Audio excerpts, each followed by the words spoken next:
ชื่อยังชื่อพรอายุจักปีแหละ3 ปีนี่พี่น้องเม็ดหนึ่ง300,000แต่ว่ามาในปัจจุบันนี้เม็ดหนึ่ง2 ล้านกีบปักละจ่ายแก้วมาพาดมันจะพาดให้เงินให้ขนม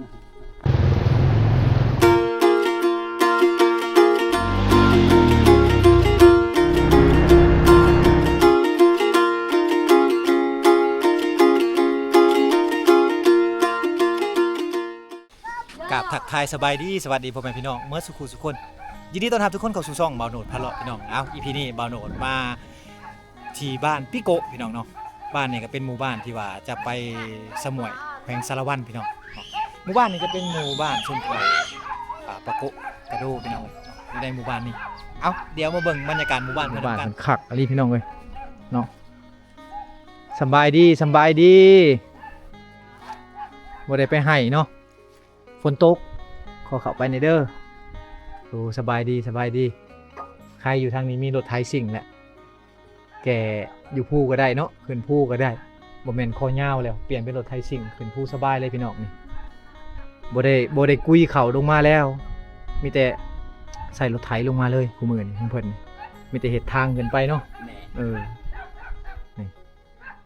ไถสิ่งคือว่าอุปกรณ์หาอยู่หากินเพิ่นหาเงินหาคำเพิ่นก็เป็นรถไถแบบ4พี่น้องเนาะรถไถแบบ4นี่ทางเขตภาคเหนือก็มีหลายอันนี้ก็คือทางภาคใต้แต่ว่าทางบ้านเพิ่นจะมีภูผาหลายก็เลยต้องจำเป็นต้องใส่รถไถอันนี้ถ้าว่าเฮือนซ่านใดที่ว่าบ่มีรถไถนี่โอ้ถือว่าลำบากพี่น้องเนาะลำบากหลายที่ว่าขึ้นภูแบกข้าวลงมานี่ลำบากแน่นอน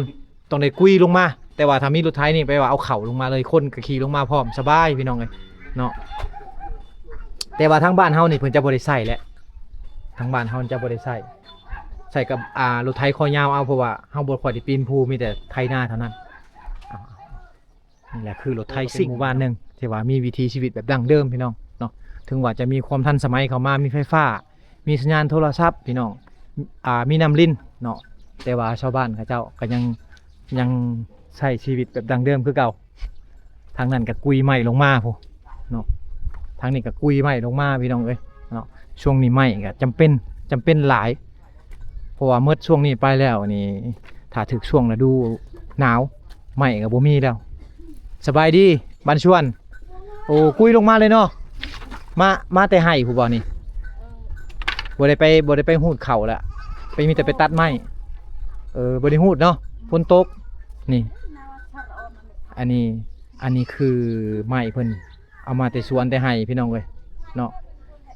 แบกลงมากุยลงมาแล้วมาป้าไว้นี่ตอนช่วงนี้นี่เขากำลังขนไม้ลงมาโอ้เฮือนเพิ่นนี่ไม้บ่หลายปานใดได้นี่หรือว่าไม้เพิ่นอยู่พุ่นบ่ไม้เพิ่นอยู่พุ่นเพิ่นเกี่ยมไว้แล้ว ถ้าถึกช่วงฝนนี่ช่วงแล้งถ้าถึกช่วงหนาวนี่แม่นมีความจำเป็นหลายนี่เห็นบ่ไม้อยู่ทางผู้เต็มอยู่นี่เนาะเพิ่นกะเกี่ยมไว้เพื่อว่าจะถึกช่วงอันนั้นช่วงหนาวพี่น้องแบกกันอยู่นี่เลยเนาะ เลี้ยงอยู่นี่เลยแบกอะ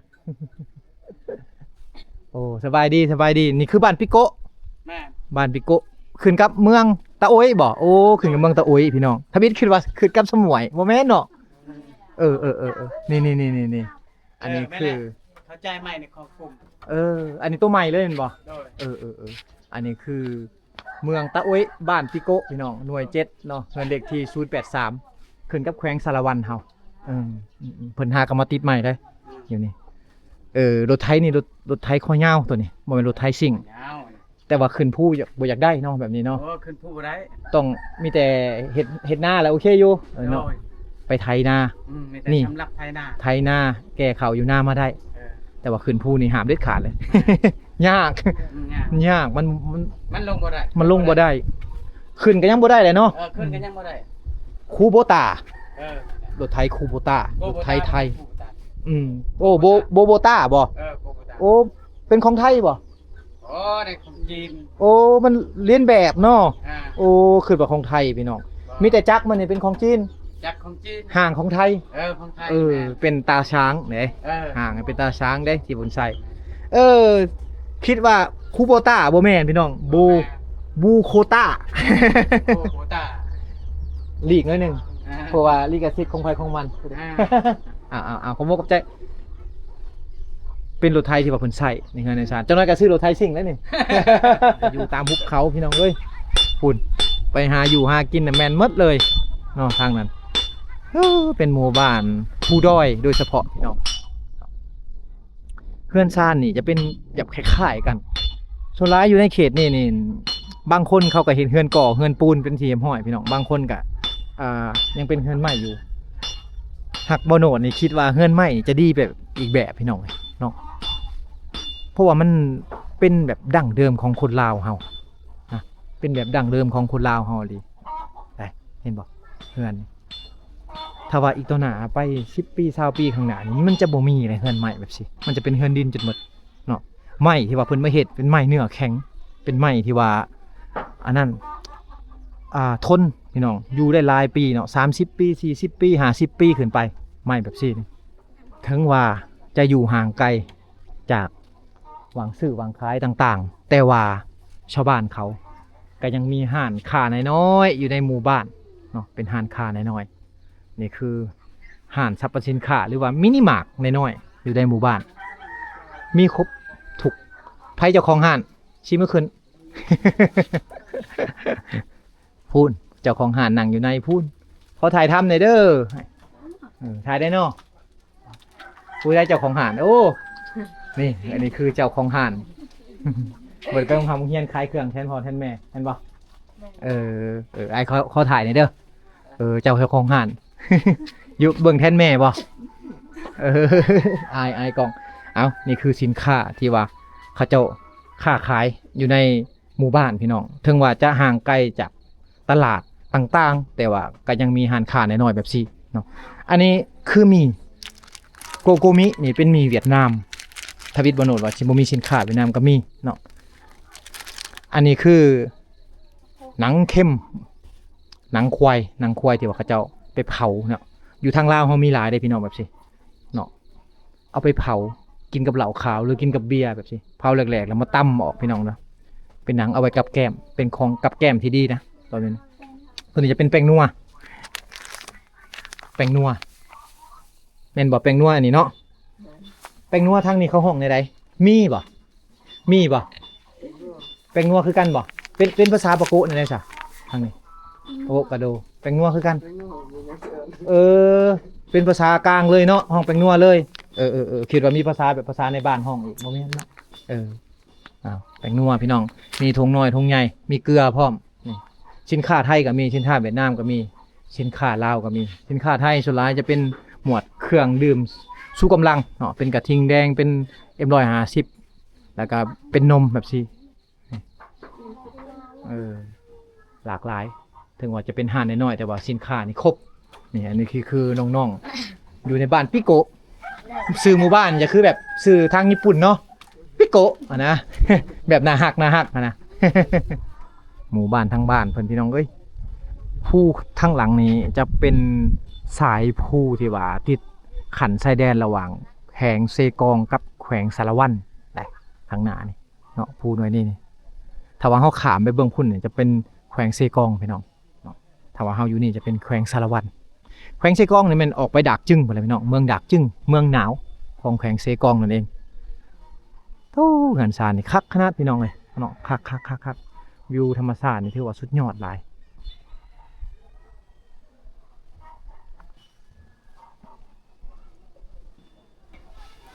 ฝนก็ตกมาแหละพี่น้องเอ้ยเนาะบรรยากาศก็ถือว่าดีพอสมควรนะฝนตกบ่แห้งพอถ่ายทำให้พี่น้องได้เพราะว่าเฮือนซ่านเพิ่นมันบ่เปื้อนพี่น้องเนาะอันนี้เพิ่นจะเฮ็ดเฮือนใหม่เลยนี่บ่ว่าก็จะเฮ็ดห้านขายเครื่องใหม่เนาะ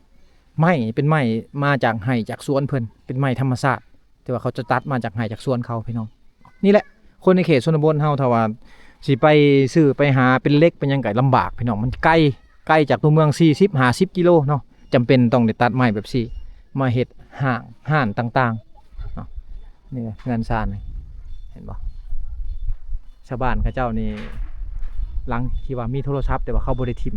ทีวีหรือโทรทัศน์เนาะเขาจะใส่ได้เขาจะเบิ่งทางนี้เนาะบ่ว่าจะเป็นภาษาไทยก็เบิ่งพี่น้องภาษาลาวก็เบิ่งภาษาเวียดนามก็เบิ่งเนาะนี่คือจานดาวเทียมน้อยๆใช่ๆแหละที่ว่าเขาเจ้าใส่ในหมู่บ้านเขาเจ้านี่แบบซี่ เนาะจะเป็นจานดาวเทียมแบบสี่พี่น้องเลยเฮือนซานเพิ่นนี่มีลวดลายคักขนาดเลยอันนี้คือสีแบบนี้เพิ่นสไตล์เพิ่นนี่เพิ่นทาแบบสีส้นเผาเลยส้นเผาโกะกระโดพี่น้องเนาะจะมีสีแดงสีฟ้าสีขาวเวลาเฮ็ดเฮือนจะบ่แม่นสีล้วนคือบ้านเฮานี่จะทาสีล้วนจะเป็นสีขาวกับสีขาวเลยพี่น้องจะเป็นสีไหม้กับสีไหม้เลยแต่ทางนี้มีหลายสีที่ว่าเขาเจ้าทาอยู่ในนี้ โอ้อันนี้น้ำฝนเนาะห้องน้ำฝนเนาะแม่เนาะเวลาฝนตกนี่เพิ่นจะเอาสังกะสีมาห้องไว้จังซี่มันจึงบ่ได้ไปตักเอาน้ำพี่น้องนี่จังซี่ได้ใส่น้ำฝนเลยทางนี้เนาะ เป็นน้ำฝนบ่ได้ไปให้นั่งพักผ่อนเนาะอยู่นี่อยู่เฮือนอยู่ซ่านนี่พักผ่อนบ่ได้ไปให้เนาะ บ่ไปให้ฝนตกแล้วก็พักผ่อนอยู่เฮือน ไปค่ะ พักเป็นเพื่อน ทางนั้นสูบกอกเนาะทางนั้นเนาะพอมีแห้งเนาะ ฮืดบ่แม่ฮืดบ่นี่นะ อันนี้ปอกฮืด ฮูดปอก ปอก เอาขอถ่ายทำหน่อยเด้อเขากลับไปเนี่ย เดี๋ยวเจี๊ยด้วยไก่เนี่ยตะเอ้ยไงเพิ่นโอ้ย ผู้หญิงทางชนเผ่าอันนี้มันจะสูบฮืดพี่น้องจะสูบฮืดได้อันนี้คันแม่นบ่สูบแล้วบ่มีแห้งเนาะไปเฮ็ดเวียกต้องมีแม่นบ่ต้องได้สูบแม่นบ่ถ้าลืมเด้ลืมต้องกลับมาเอาบ่อยู่เฮือนกะ มาเอา ถ้าว่าลืมต้องกลับมาเอาเพิ่นว่าเพราะว่าตัวนี้นี่แทนข้าวแทนน้ำก็ได้เนาะต้องมีนะติดในแอวแม่นบ่ ใบยาสูบก็คือฮืดใบฮืดนี่พี่น้องชาวบ้านเขาจะปลูกเองเนาะ แข็งแรงเลยเอ็ม ก่อยไปเลยเอ้ยมาไก่อ่ะ สิลัดดะลึกโดย บ่ได้สูบแล้วเมื่อยอยากนอนเฮ็ดเวียกบ่ได้เอา สูบยาบ้า บ่แม่นยาบ้าอันนี้เป็นใบยาสูบพี่น้องใบยาสูบ ยาบ้าแห่ง อันนี้น่ะเฮ็ดเองบ่ กอกนี่กอก เฮ็ เฮ็ดเองบ่ โดย โอ้บางบ้านเขาซื้อเป็นแสนพุ่นเนาะแสนปลายอันนี้เพิ่นเฮ็ดเองสั่งเองพี่น้องเอ้ย มันจะมัดไปดื้อทางนี้ อันนี้คือใบฮืด ยาเฮาเฮ็ดเอง อันนี้ยาเฮ็ดเอง โดย คือแบบซี่เห็นบ่ นี่ เป็ เป็น นใบฮืดสิมีกาไฟพร้อมไปสวนไปให้ถ้าว่าลืมกาไฟก็บ่ได้อีก บ่มีแนวต่อย แม่นบ่ แมน เอาขอบคุณขอบใจหลายๆนี่แหละ โดย เพิ่นบ่ได้ไปให้เพิ่นก็มานั่งร่วมกันอยู่นี่ ขอบคุณขอบใจเด้อโดยอ้าวนี่แหละพี่น้องเอ้ยหมู่บ้านเฮาเนาะเขตชนบทเฮาก็เขตชนบทเฮาก็แบบซี่แหละเนาะถ้าว่าบ่ได้ไปให้ไปสวนก็นั่งร่วมกันอยู่กองตารางเฮือนไผเฮือนมันพี่น้องเอ้ยเนาะอยากคิดฮอดสมัยบ้านบ่โนตะกี้20ปีก่อนก็แล้วนี่พี่น้องเพราะว่าบ้านบ่โนนี่ก็อยู่หลัก8แต่ก่อนหลัก8นั่นอุดมวิไลจะบ่แม่นเป็นบ้านใหญ่เป็นบ้านที่ว่ายังบ่พัฒนาเนาะเวลามีงานมีบุญนี่ม่วนได้มีคอนเสิร์ตนี่ไปนํกันเนาะคอนเสิร์ตอยู่ทางเดินโรงเรียนนี่เขาจัดมื้อหนึงไปนํกันไปหาหมุดอันผ่าบัตรเขาไปเบิ่งคอนเสิร์ตโคมาดื้อพี่น้องเอ้ยเนาะบางผู้เฒ่าเขาเจ้าอยู่เฮือนอยู่ซานเขาก็นั่งร่วมกันอยู่เฮือนอยู่ซานนี่ดังไฟผิงยามเช้าหรือว่ายามแลงแล้วก็มีเตียงอันหนึงแล้วก็นั่งร่วมกันอยู่นั่นจนดึกจนดื่นมื้อใดถึงวันเสาร์วันอาทิตย์ก็พากันนั่งร่วมกันจนประมาณ 10:00 น 11:00 นจึงขึ้นนอนเฮือนไผเฮือนมันเนาะหมู่บ้านมิโกะเป็นหมู่บ้านที่ว่าถ้าว่าไผจะเข้ามาลิ้นพี่น้องก็ต้องได้ขออนุญาตทางบ้านเพิ่นก่อนเนาะเฮาจะเข้ามาซุ่ม4ซุ่ม5นี่บ่ได้เด้เนาะถ้าว่าบางคนนี่ว่ามาคนเดียวแล้วบ่มีคนพื้นที่พาเข้ามาหรือว่าบ่มีคนในบ้านพาเข้ามานี่ห้ามมาเด็ดขาดพี่น้องเข้ามาต้องได้ขอจากบ้านเพิ่นก่อนเนาะเฮาจึงจะเข้ามาได้เอาหมู่บ้านนี่ก็เป็นหมู่บ้านที่ว่าใหญ่พอสมควรนะใหญ่พอสมควรมีอยู่ประมาณ7-80หลังคาเรือนพี่น้องเอ้ยเนาะโอ้เรือนซานเพิ่นนี่อยู่ในหุบเขาเลยเห็นบ่ทางหลังจะเป็นหุบเขา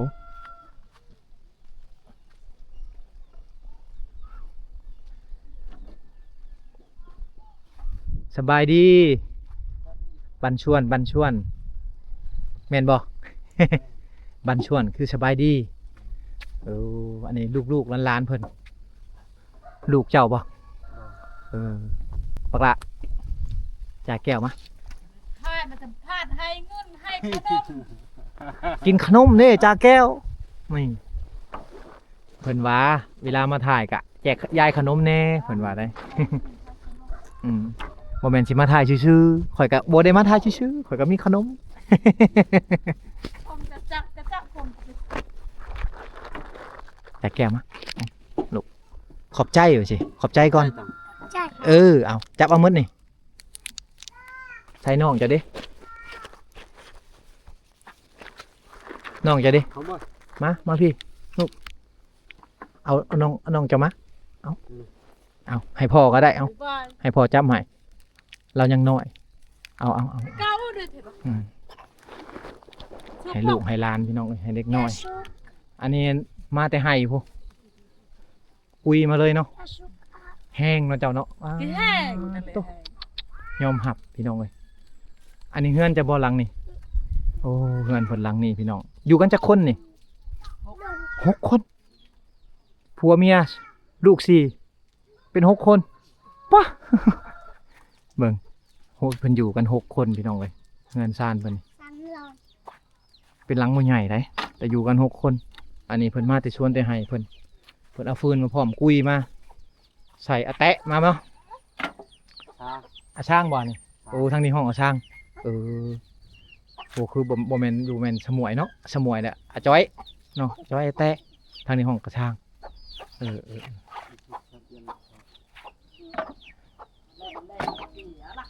เมื่อยนี่ภาษาทางนี้ห้องอะไร อะไร อะไร อะไร เราคือสิอะไรเนาะเจ้า ไกลบ่เยิ่งบ่ไปเอาฟืนเนี่ย ยาก โอ้บ่ได้ไปหากินก็ต้องไปเอาฟืนมาหลังจากเอาฟืนมาแล้วบางคนเขาก็ไปหากินนะหาอยู่หากินพี่น้องเลยขอมุกขอบใจหลายๆบ้านชั่วนี่ล่ะเอ้ยจ่ายแก้วมาทางน่ะขึ้นยังอ่ะนะ ลูกสาวจะบ่ขอบใจนี่ขอบใจก่อนเอา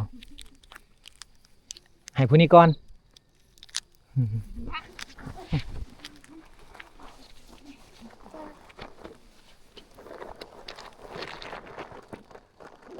ขอบใจ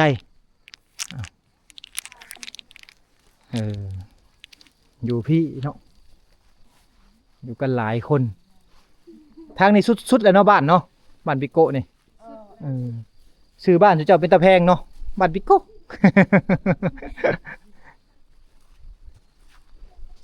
เอาบักละชื่อยังอันนี้ชื่อเทพลูกชายบ่เอาให้ลูกชายเด้อ ใจ โดย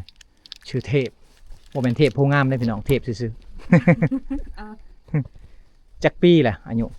ชาม 3 ปีเบาเทพ ใหญ่มากกับห้องเบาเทพเนาะเบาเทพบ้านปิโก้ ขอบมุกขอบใจหลายๆมาแต่ให้หูบ่มาแต่กุยฟืนมาโอ้บัดนี้ไปหากินบ่บัดนี้โอ้ไปหากินแถวใดไปหากินนี่ไปเอาหยังไปเอาบังบ่ เอา โอ้หาปลาพร้อมต้องไปเอาบังไปหาปลาพร้อมพี่น้องเอ้ยเนาะสบายดีเอาเห็ดพิเลอร์สารศาสตร์บ่ ตายาราก ร่าง แนวพัด ผมเจ้ายังเอิ้น ศาสตร์บ่ บ่เลย โอ้อัน ตักเข้านะ แนวตากเขาแนวพัดเขาเพิ่นสารอยู่เทิงเฮือนบ่ได้พี่น้องเอ้ยขึ้นไปบ่ได้ฝนตกธรรมดามันก็มาสารอยู่ลุ่มไปเลยแต่ว่าฝนตกมันสารอยู่เทิงเฮือนเนาะ นี่เข้าห้องแนวตากเขา จะตัก เป็นกระโตกใหญ่ๆพี่น้องทั้งบ้านเฮาจะห้องว่ากระโตกหรือว่าแนวพัดเขาใหญ่ๆฮะอันนี้นี่เพิ่นจะเอาใส่ตากหมักเพชรตากเขาเนาะสิ่งหรือว่าซาลี่ต่างๆพี่น้องที่ว่าเอามาแต่ให้แต่ส่วนเพิ่นจะเอามาตาก ดังไฟ ดังไฟอูดอยู่ลุม เออ ดังไฟอยู่ลุมแล้วก็ตาก จะ นี่เฮ็ดเองเฮ็ดได้จักมือเลยพ่อ ช่องมือ บ่มีเวียกแล้วก็เฮ็ดเนาะว่างบ่ได้นะเนาะถ้ามันว่างแล้วต้องได้เฮ็ดถ้าว่ามีเวียกแล้วไปเวียกก่อนเอาชานได้พอแล้วแหละแล้วแหละ ยัง โอ้เพิ่นสารเป็นแล้วมีแต่มาตัดบัดนี้เห็นมันมน มัน แล้วก็เอาไว้ใส่บ่หรือไม่ใส่ ไหว้แล้ว เอาไว้แม่นบ่อันนี้เขาห้องเอาไม้หยังมาเฮ็ดนี่ ไม่เฮีย มาเฮียทางนี้อบังหยัง บังอาลา อบังอาลาภาษา อาลานี่มีอาลา ภาษาชนเผ่าเพิ่นจะห้องว่าอบังอาลาหรือว่าไม้เฮียนั่นเองพี่น้องอยู่กับเมีย2คนเนาะ ฝนตกแล้วก็บ่ได้ไปให้ ปกติ พ่อก็ได้หมากอัด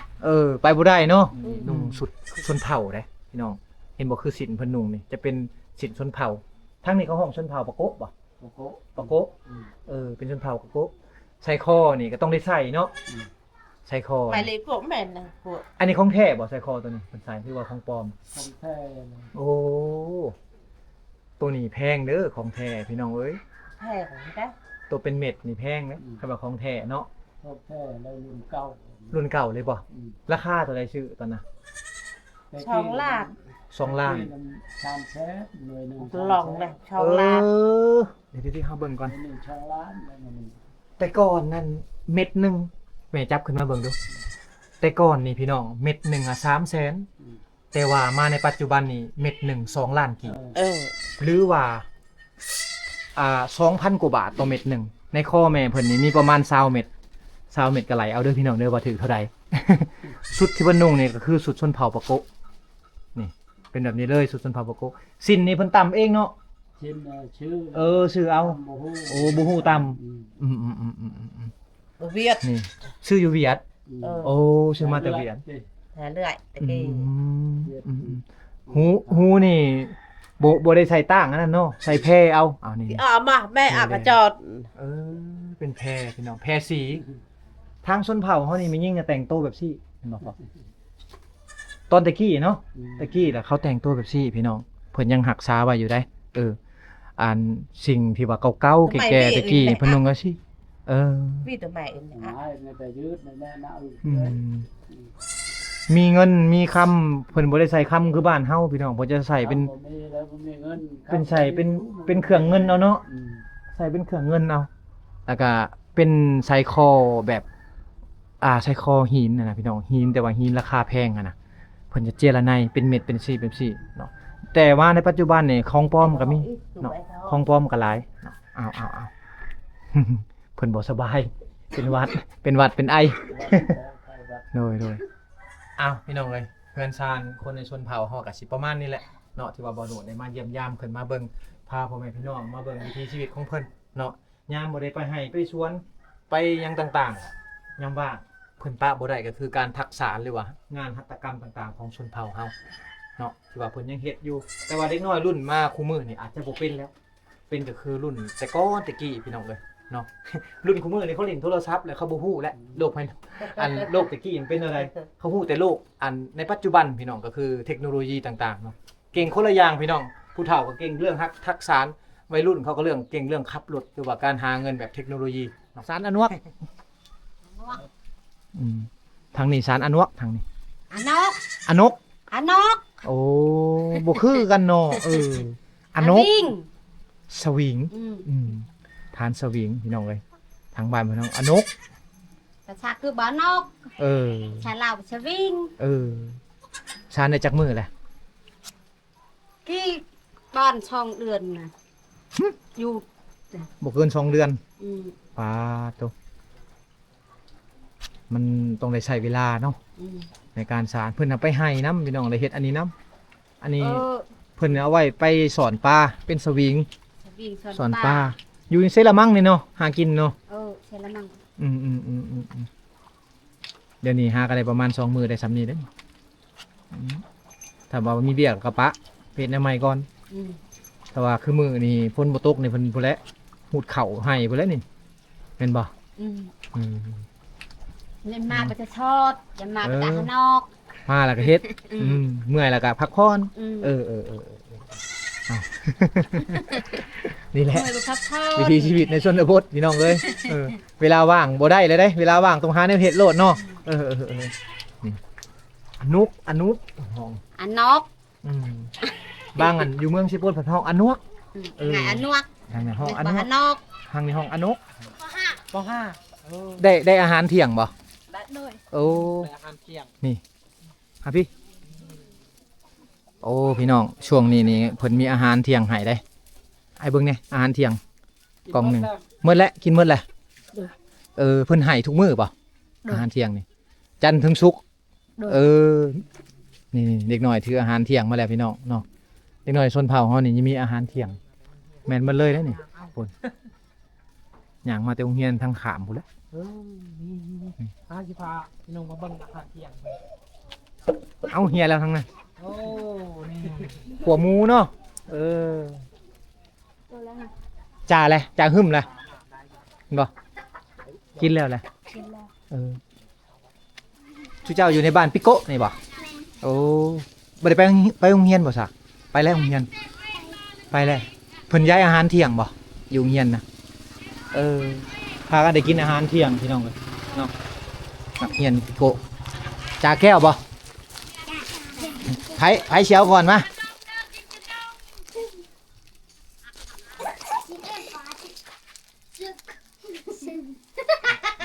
ลบเอาก่อนขนมบ่หลายพี่น้องเนาะพอได้ยายแต่ว่าเด็กน้อยในบ้านหลายแฮงอันนี้ครับบ่โนดก็เลยว่าให้เทื่อละน้อยเจ้าชื่อหยังบอกชื่อนี่ชื่อเมียนเมียนเครื่อง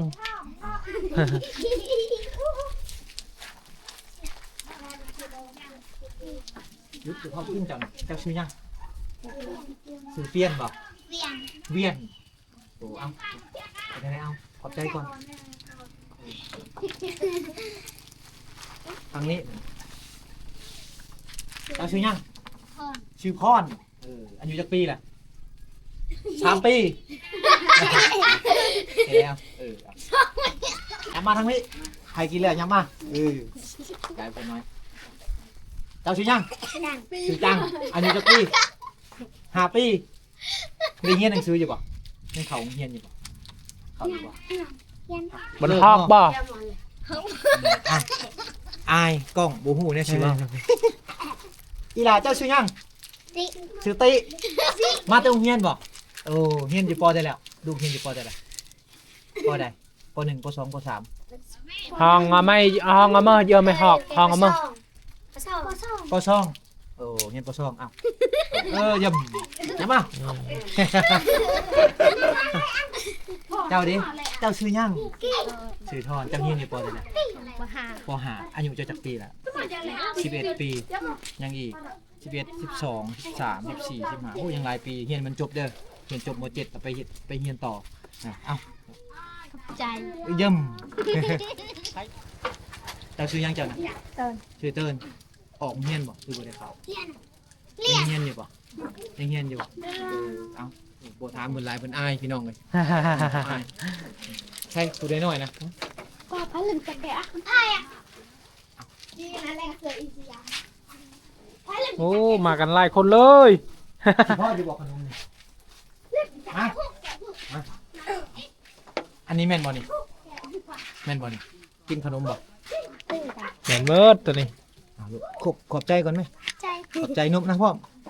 นบขอบใจว่าสิเฮ็ดจังซี่อย่า